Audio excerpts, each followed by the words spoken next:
Hello, hello. Have you ever felt like you only exist in a fandom when someone sees you? Not like on a physical level, but more like on an interaction level. When your art gets attention, if you're an artist. When a popular artist draws your persona, if you're a commissioner or not an artist. When your suit photo ends up on the con floor collage, or even shared through hell and heaven on any given social platform. It's strange, isn't it? We mostly joined the furry fandom to express ourselves, but somehow this expression turns into exposure, and for some reason, being seen feels like being real. Let's talk about the economy of identity in the furry fandom, and the dark side of it. But before that, like every small YouTube channel, I would like to thank you, people, for your subs. As I'm writing and reading my script, I'm about to reach the big 100. I don't see this as just a number. It's 100 people who stopped, listened, and decided my words were worth their time. That means more than I can really say. What started as a personal hobby has grown into something more fulfilling. The joy of sharing it with an appreciative audience. And once again, thank you for giving this small corner of the internet a reason to exist. If you'd like to follow along with future discussions like this one, you are always welcome to subscribe. And of course, if you ever choose to step away, that's perfectly understandable. There is no obligation to stay.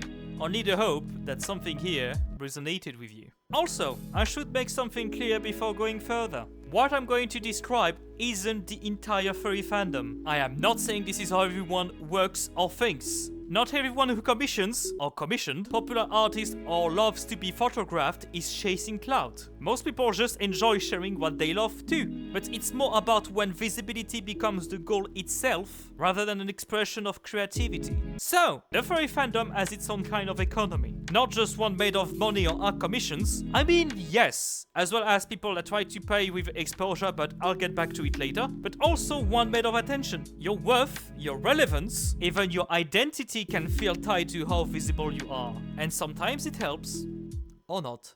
When people recognizes your persona, when a popular artist posts your commission, when your suit gets captured in a convention photo, that visibility starts to feel like it defines who you are in here. You start to think, if no one's looking, do I still exist in the fandom? And that sad thought can get worse if you think too much about personas and what's around them. Because in theory, a persona is personal. It's a reflection of your inner self. But in practice, it can also become a brand. A lot of people, without realizing it, shape characters to fit the algorithm, the ongoing move of the fandom at the moment they create it. I could give, for example, something I got to witness. That was the birth of the protogens. And the amount of personas and OCs that got created the following months that were protogens, and also how many changed them a few months later because something else was more trending. Therefore, some of us learn what gets attention, what gets likes. We learn which colors pop, which poses trends, which artist style draws attention, if not certain artists themselves. And sometimes people pay for commissions, not because they love the art, but because of what the artist names means for their identity. It's not about, I want your style to express me. It's about, I want to be associated with your reputation. For example, the amount of people, uncultured, that buy pre-built Alienware PCs because of the Alienware logo, while the components themselves are not even half the price of the said PC. And that's not greed, it's just insecurity. It's a quiet, desperate way to feel seen in a small sea, in a puddle then, of others trying to do the same, sadly. And this is shaping the fandom, whether we wish it or not. Conventions have started to become mirrors too. Some people, once again, don't just go to celebrate, they go to exist publicly, to once again be seen. They're getting photographed by popular con photographers, appearing in vlogs or in highlight reels, by accident or on purpose, or even being part of the moments that get shared the most, like photo groups, or even attend panels they're not even interested in. Those things make them feel real in a way that being home online or outside in the real world never quite does. And it's not wrong. It's human. We all want to be recognized. Always. But the problem starts when recognition becomes the only proof of belonging. That is the start of a long stairway down to depression. And this is where the economy part comes in.